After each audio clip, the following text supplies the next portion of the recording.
नमस्कार दोस्तों। सबरीवाला मंदिर का विवाद एक ऐसा विवाद जो सदियों से चला आ रहा है।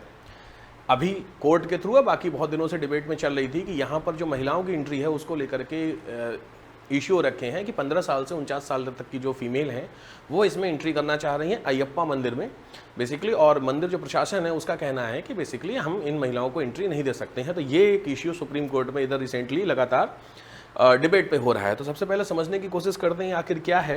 तो जो त्रावणकोर देवस्थानम बोर्ड है जो इस मंदिर की एडमिनिस्ट्रेशन का काम करता है, उसका कहना है इंडिया में बहुत सारे मंदिर हैं, अगर आपको मंदिर को ही जाना है तो आप कहीं भी जा सकते हैं। स्पेशली ये जो मंदिर है ये एज ए होटल नहीं है कि रेस्टोरेंट भी नहीं है कि यहाँ पे जिसको देखो वो यहाँ पे आ सकता है। अब यहाँ पे जो सबसे इंपॉर्टेंट क्वेश्चन बन जाता है वो क्वेश्चन बनता है धार्मिक आस्था को और सामाजिक परिवर्तन को लेकर के, जो सोशल चेंजमेंट है वो किस हद तक किए जाएंगे। रिसेंटली अभी जो देवस्थानम बोर्ड की तरफ से जो वकील आपके पेश हुए हैं मनु सिंघवी साहब, इनका कहना है कि ऑब्वियस बात है अयप्पा साहब जो अयप्पा मंदिर हैं या जो डाइटी हैं उनके इंडिया में 1000 से ज़्यादा मंदिर हैं। आपको अगर स्पेशली किसी मंदिर में जाना ही है तो आप उन 1000 मंदिरों में से किसी एक मंदिर में चले जाइए। आप स्पेशली इसी मंदिर में क्यों आना चाहती हैं? इस चीज़ को लेकर के बहुत ज़्यादा डिस्कशन हो रहा है बाय द फीमेल जो डिवोटीज़ हैं। वो कह रही हैं कि हमें इस मंदिर में आना चाहिए।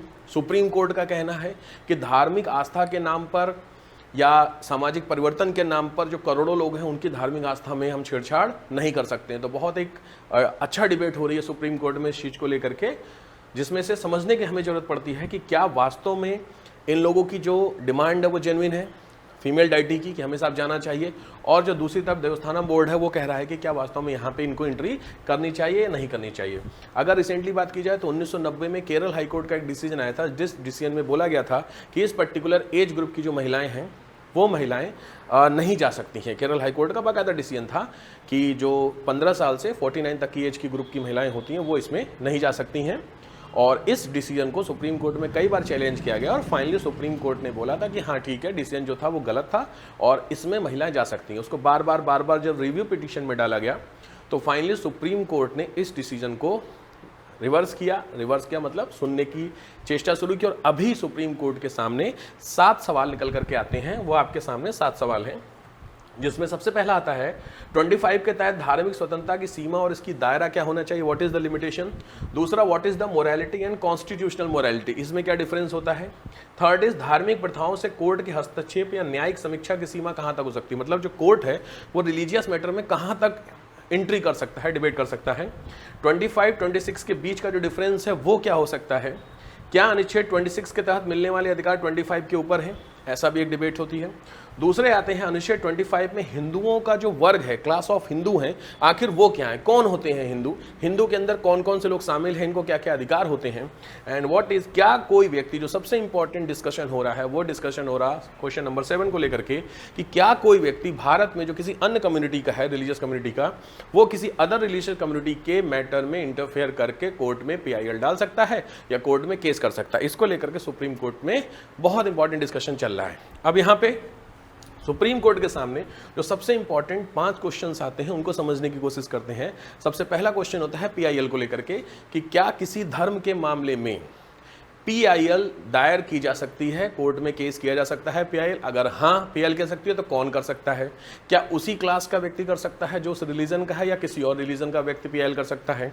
इस पे डिबेट बहुत जरूरी है क्योंकि आने वाले दिनों में इंडिया का जो रिलीजियस एस्पेक्ट है, धार्मिक रूप से जो फ्यूचर होगा, वो ये कोर्ट का डिसीजन बहुत मैटर करेगा।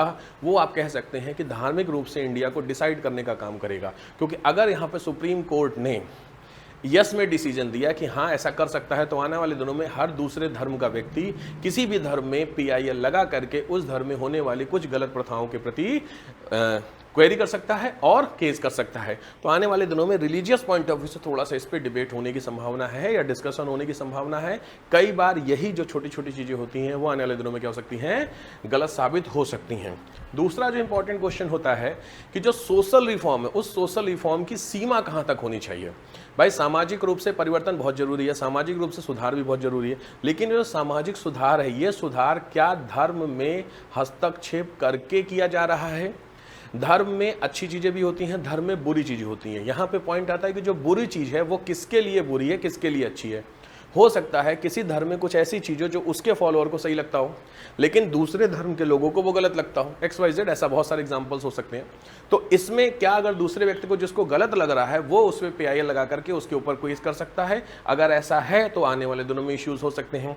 तो जो सामाजिक सुधार की बात की जा रही है, सामाजिक सुधार कहाँ तक किया जा सकता है, कितनी लेवल तक किया जा सकता है, कौन कर सकता है, इस पे डिबेट की थोड़ी सी आवश्यकता यहाँ पे पड़ी हुई है।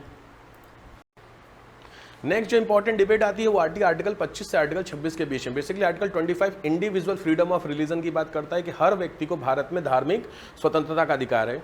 आर्टिकल 26 बात करता है कि जो इंडिविजुअल धर्म को मानने वाले लोग हैं, कम्युनिटी, वो उस धर्म को एडमिनिस्ट्रेट कैसे करते हैं। तो इन दोनों के बीच में डिफरेंस क्या है, क्यों? क्योंकि एडमिनिस्ट्रेशन करते समय 25 के वायलेशन होने की संभावना होती है, क्योंकि एडमिनिस्ट्रेशन मेजॉरिटी ऑफ ग्रुप के लिए किया जाता है। उसमें हो सकता है 2-4-5% लोग हों जिनके साथ कुछ रिलीजियस इशू हो। तो यहाँ पर डिबेट एक बहुत इंपॉर्टेंट बन जाती है कि अगर ऐसा है कि 26 को इंप्लीमेंट करते समय 25 अगर आपका वायलेट हो रहा है तो क्या ये सही है? अगर सही है तो किस सीमा तक वायलेट होना चाहिए? मान लीजिए मैं एक्स रिलीजन को मानता हूँ, कोई और कुछ मानता है, बट मेरी जो कम्युनिटी के लोग हैं उन्होंने कोई रूल बनाया, उस रूल के हिसाब से मेरा पर्टिकुलर चीज़ वो वायलेट हो गई, मुझे अच्छा नहीं लगा, तो क्या ऐसा हो सकता है? अगर हो सकता है तो किस सीमा तक हो सकता है? इस पे भी एक क्वेश्चन बनता है।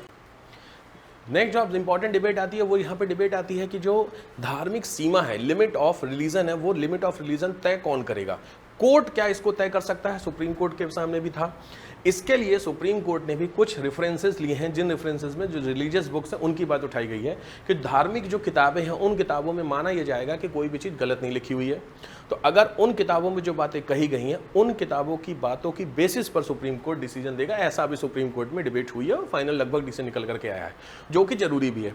धार्मिक रूप से किसी भी चीज़ की व्याख्या करना वो कोर्ट के बस की बात नहीं होती है। कोर्ट भी एविडेंस की चीज़ की बात करता है, और एविडेंस आपके सामने कौन से होते हैं? बुक्स होती हैं, बाइबल हो सकती है, कुरान हो सकती है, गीता हो सकती है, एक्सेट्रा बहुत सारी किताबें हो सकती हैं जिस पे डिबेट करना जरूरी आता है। ऐसा सुप्रीम कोर्ट ने अभी रिसेंटली इस चीज़ को कहा भी है।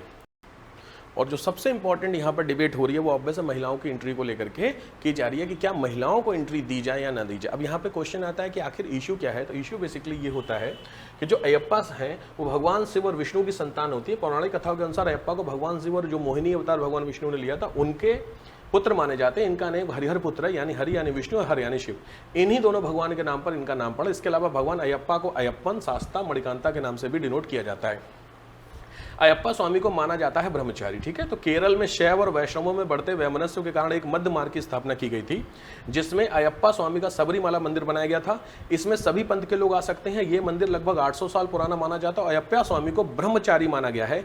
इसी वजह से मंदिर में उन महिलाओं का प्रवेश वर्जित था जो रजस्वला हो सकती थी। मीन जिन महिलाओं को पीरियड आते थे उन महिलाओं की एंट्री इस वाले मंदिर में बैन थी। तो स्पेशलाइजेशन जो इशू हुआ है आपका वो इसी चीज़ को लेकर के हो रहा है कि जिन भी महिलाओं को पीरियड्स आते हैं पर्टिकुलर, वो इंडिया में एज 15 साल से 49 साल मानी जाती है, उस पर्टिकुलर एज ग्रुप की महिलाएं इस मंदिर में नहीं आ सकती हैं। तो आने वाले दिनों में देखते हैं क्या इस एंट्री में इशू में महिलाओं को मंदिर में एंट्री मिलती है। अगर मिलती है तो इस मैटर को काफ़ी हद तक सॉल्यूशन भी मिल जाएगा। और सबसे इंपॉर्टेंट है कि जो अदर रिलीजन के लोग होते हैं क्या वो एंट्री कर सकते हैं किसी और रिलीजन के गलत मैटर में। लेट्स सी, समझते हैं चीज़ों को क्या होता है। आने वाले दिनों में डिसीजन आएगा, उस पर भी वीडियो हम लोग बनाएंगे। तब तक के लिए थैंक यू, जय हिंद।